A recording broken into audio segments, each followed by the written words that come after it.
Top quality और consistent performance के लिए सिर्फ सिल्वर पंप्स। टॉप क्वालिटी और कंसिस्टेंट परफॉर्मेंस के लिए सिर्फ सिल्वर पंप्स, नाम याद रखना। बीड जिल्ह्यातील माजलगाव तालुक्यातील जे नाफेड केंद्र आहे त्या नाफेड केंद्राच्या बाहेर शेतकऱ्यांनी आपलं सोयाबीन खरेदी करण्यासाठी विक्री करण्यासाठी जे आहे ते नाफेड केंद्राच्या बाहेर आपल्या वाहनं आपली उभी केलेली आहेत। आपण पाहू शकतो माजलगाव येथील नाफेड जे केंद्र आहे ते या ठिकाणी बंद अवस्थेत आपल्याला पाहायला मिळते। त्याचं कारण म्हणजे गेल्या 6 तारखेला जे आहे त्याची मुदत संपलेली आहे। त्यानंतर तालुक्यातील जे शेतकरी आहेत गेल्या 8 दिवसापासून हे शेतकरी या ठिकाणी मुक्काम ठोकून आहेत।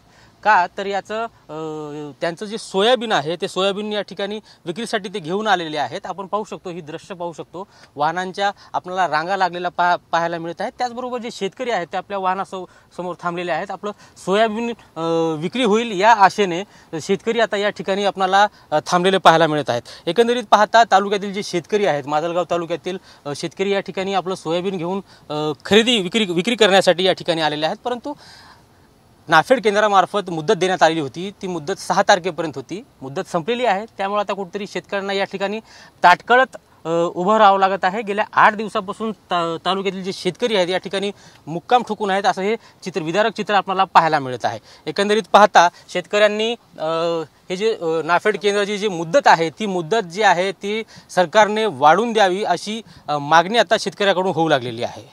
कॅमेरामॅन आप्पासाहेब मोरकरसह मी यशपाल भोसले, टी9 मराठी, माजलगाव, बीड।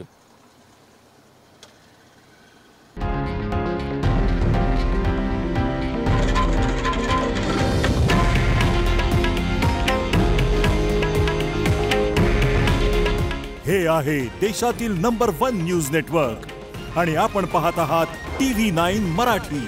काळजी तुमची, हित महाराष्ट्राचं।